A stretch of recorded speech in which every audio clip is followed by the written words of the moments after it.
Hi, I'm Tinny from Mini Bowl Design, and I'm all done with my orders for today. I only had two orders, one for an SS1 stove and one for a 12 centimeter cook kit. So I'm good to go. Still waiting for the address for the Mexico order, but there was another order I got the address for, so that's three I got shipped out today. Anyway, people sent me comments and emails about this tuna can Foster's thingy. And one guy left a link to go to a video to watch, and I've got so many users named me, I can't even remember the guy's name. But anyway, he did a real good, well, almost. He did an almost real good video on how he was doing it with can. Okay, what he was doing was he took the tuna can and or cat, I think it was a cat food can. And it was one of those ones that come down and right at the very bottom it drops in. It's got a little lead into it. And he was putting the lead in the can and then kind of working it around, and he'd show you it expanded the can. And he expanded the can a lot. Then here's where he fell down. Then he took the ring that he was going to put in. He didn't tell you what it was or where it came from or anything. He just said, and here's the ring that most people use. Great. Most people use. Have no idea what it came from. I don't know whether it came from a can of jalapeno or peanuts or dog food, cat. I have no idea. It had a pop-up flip lid on it, so I'm pretty sure it was aluminum. And I'm going to guess it was a nut can, but I don't know that. Anyway, he left the top in. He didn't pop it. He expanded the top of the can with like a cat food can or tuna can that had a little bit of a lead in on the bottom. Expanded it quite a bit and tapped the ring right in. Now, he cut the bottom out of the can, did the same thing, cut the bottom out of the Foster's can, and he put the bottom out of the nut, let's call it a nut can in question. He took the can in question, took the bottom, and pressed it right into the bottom of a Foster's can. Then he took the top of the questionable can, whatever it was, with the flip top still installed, expanded it with the cat food can, and pressed it into the top. He put a bunch of survivalist stuff in there before he did it, and then once he put that top in, he had a sealed unit with whatever, fire starting materials, food, medical supplies, whatever. And it was a sealed unit when he got done. And open it, you flip that flip top and pulled it off, and ka-ching, ka-chang. Great idea, great video. The only thing that was missing was, which can did you use? He left that out. And that by far is the most important part of the whole thing. Okay, now here's what I'm about to attempt. I went in the house and got a can of tuna, thinking I'd come out. I've got a ring that's, too big. We went all through that. And I got a can of tuna, and was going to expand this top with this can of tuna as he showed on the video. Now this, I'm going to show you this. This is a can of Bumblebee Chunk Light Tuna. It's been up in the cupboard for 2 or 3 months. Now, I don't know if these guys change their cans. I don't know anything about it. But I will show you this. If you take this can and go to expand this Foster's pot, and you start pushing, you discover that it goes right inside the can, just a good fit.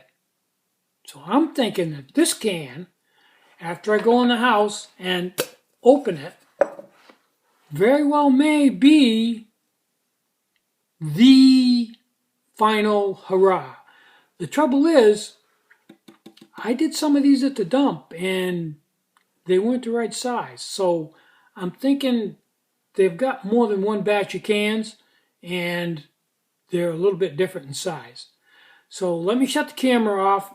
my idea is to, if I can find it, is to cut this with a safety cutter, like they suggested, and then use this with a knob for a lid when I'm done, if this will fit in here.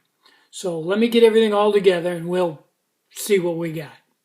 But really, if you're going to make these videos, show what you're using for a can. It just drives me nuts.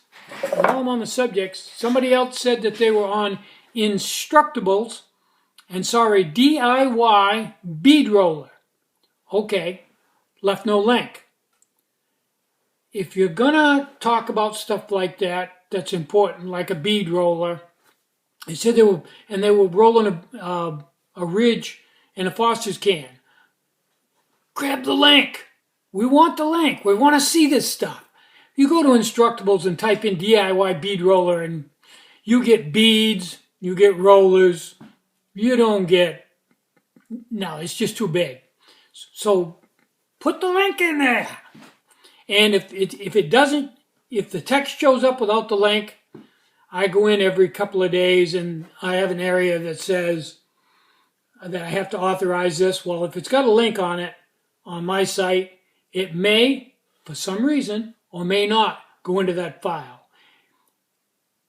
And you may get the text without the link, you may not get any of it. So I go in there and check every day, and it wasn't in there, the link wasn't in there, and I went to Instructables, couldn't find it. Anyway, I'll be back in a little while. Okay, I'm back. I took my safety cutter, and I cut the lid off this. So if this does work, that'll work as a lid. See? That's the way a safety cutter works. It cuts the bead right there, splits it right in two. You don't have any sharp edges here or here. It cuts it right off. It's an amazing little tool. Now, I'm going to take the label off this, and he said to go down a ½ inch. I'm going to go down a ½ inch and cut a ring. And then we'll see how that works out. I'll be back in a minute. Okay, here's what I did. I took this can, put it right inside of this, and just kept working it around, sliding it down, working it around, at quite an alarming angle, up to like that much, and working for at least a ½ an hour, because I didn't know what I was doing. And I kept trying the ring, and eventually, by going down and going around and putting it in and going down, I eventually got it and got the ring started. Then I tapped the ring in, and it didn't want to go in. It wanted to pop back out, but I kept tapping all the way around it. And as you can see, it distorted the can as it went down in, especially right there. But I got it in. It's in there. It can be done. Turns out that when you get up to the top, this tuna fish can was the same size as all the other tuna fish cans. It just was smaller on the bottom, but the top was the same size. So didn't gain anything. I just learned how to expand this enough to get this ring in there. And I think if I'd made this ring 1/4 inch instead of ½ inch, I don't think it would have went down in deep enough stain. I think it would have popped back out. So it's in there. And because the lid was cut with a safety cutter, the lid goes on. I'm going to put a knob on this lid. But I think you'll find out that you really didn't gain. I just take my hand, just lightly relax and just crush that. Yeah, it's not a lot better than the raw can, but and usable. Just don't grab a hold of it with a pot grabber or anything. You know, gonna need something on there to hang on to when you pick it up. Take a piece of rag, carbon felt, put it around it when you pick it up, and don't squeeze it hard. So I'm gonna put a knob on this, and then I did it. And that's all I was up to. Would I goof around like that if I just couldn't get my hands on one of my rings, which makes this really rigid? I mean, real rigid. You put it right in your pack, don't worry about it. a lot more rigid than the can itself. If I couldn't get a ring, couldn't afford a ring, and now that you see the technique of just taking another can and just keep working at it and wobbling it around till you, and get down in there deep when you wobble, when you get the can in there, get it down like a half an inch and wobble it around, and eventually you'll get it. And it can be done. And if you happen to have a safety cutter, which are kind of expensive, but if you know where you can get one, if you have one, cut it with a safety cutter and you'll have a lid. And that'll work. So these guys that have been shown on the videos, it works. I think, and I don't know because nobody says, that the can they're using is not a steel tuna fish can, which I think this is, but an aluminum nut can.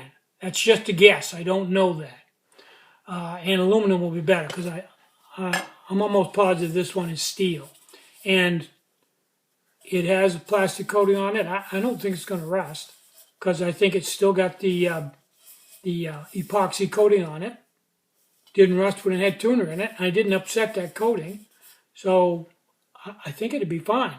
And it distorted the can enough this way so that the can comes up and the ring I pressed in is in far enough so there's no rough edge in there to catch your fingers on. It's smooth. Other than the fact that it's extremely flexible, that's a confirmed, as Mythbusters would say. Now I'm going to go put a ring on that, and we'll have a working model of what I've been working on now for a week or so.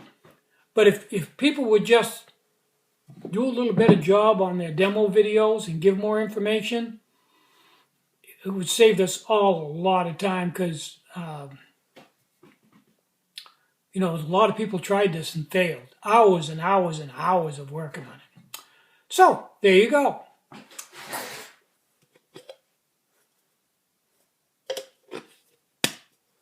DIY. Now, why would I do this when I sell beer can rings?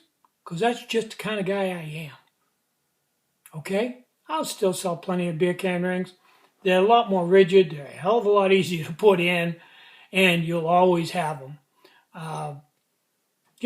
If you just don't want to pay $15 for a ring, and I can totally understand that, because that's a lot of money, then goof around with this. It'll take you a while. You may ruin 2 or 3 cans. When you get all done, you may have close to as much invested in beer cans and stuff as what a ring will cost. But if you can get the cans for free, go for it. Give it a try. If that's what you want to do, no problem with me. I sell every ring I make.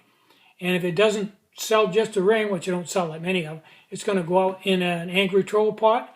Hi, Angry Trolls. How you doing, guys? Or it's going to go out in a QMH, and I sell a lot of them. So anyway, I'm Tinny from Mini Bull Design. Try to have a really great day, and try to have some fun today. You deserve it. Bye-bye.